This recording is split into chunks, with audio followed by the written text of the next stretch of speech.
আসসালামু আলাইকুম রহমতুল্লাহি বারাকাতুহু। ভাইয়ের এবং বন্ধুরা, মানুষের জীবনে তিনটা সময় আছে: ছোটবেলার সময়, জওয়ানির সময় আর বুড়া হওয়ার পরে। এই সময়টা মানুষ জন্ম হওয়ার পরে 15 থেকে 20 বছর পর্যন্ত ছোটবেলার সময় হওয়া হয়। এই ছোটবেলার সময় না শরীরে তাকত থাকে, হে কিচ্ছু থাকে না, হে অন্যর কাছে খুঁজিয়া খাইতে লাগে, হে গরর মানুষের মহতাজ থাকে, গরর মানুষে দিলে হে খাইতো আর বাঁচিত। এই সময়টা হইল গিয়া খুঁজিয়া খাওয়ার সময়। তারপরে হইল গিয়া জওয়ানির সময়।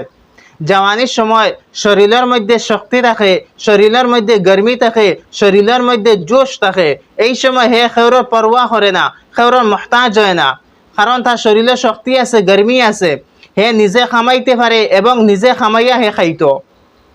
তো এই সময় হে নিজে খামায়, নিজে খায় আর গরুর মাংসরেও খাওয়ায়। তারপরে হইল গিয়া বুড়া হওয়ার সময়।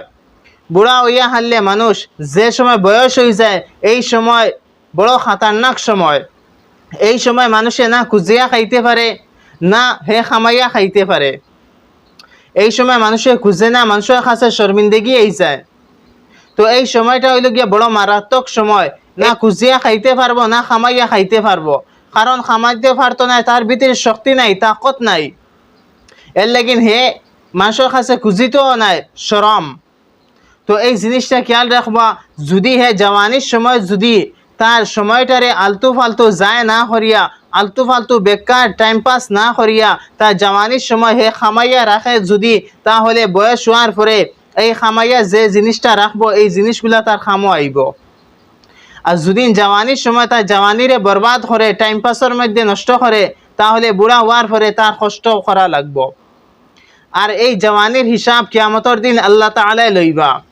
আল্লাহ তাআলা তারে প্রশ্ন করবা যে তুমি তোমার জওয়ানির কোন খামের মধ্যে যায় করছো, কোন খাম করছো জওয়ানির সময়। তো মানুষ আঁকতে যাইব। এর লাগিন চাই দুনিয়াবি খাম হোক, চাই উখরই খাম হোক, জওয়ানির সময় খুব গুরুত্ব দিয়া করমু।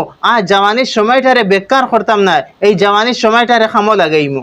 কারণ জওয়ানির সময় মানুষের ভিতরে গরমি থাকে, জোশ থাকে। এই সময় হে যেটা চায় ওটা করতে পারে, কারণ এই সময় শরীরে তাকত থাকে, হিম্মত থাকে। ছোটবেলা হিম্মত থাকে না, আর বুড়া হওয়ার পরেও হিম্মত থাকে না, আর শরীরে তাকতও থাকে না। এলে ভাই বন্ধুরা, এই জিনিসটা খেয়াল রাখবা। আর ভিডিওটা বেশি বেশি করে শেয়ার করবা, লাইক করবা, ফলো করবা আর সাবস্ক্রাইব করে যাইবা। আর একটা জিনিস খুঁজি আর আপনারা ফলো করে যাইবা। আসসালামু আলাইকুম রহমতুল্লাহি বারাকাতুহু।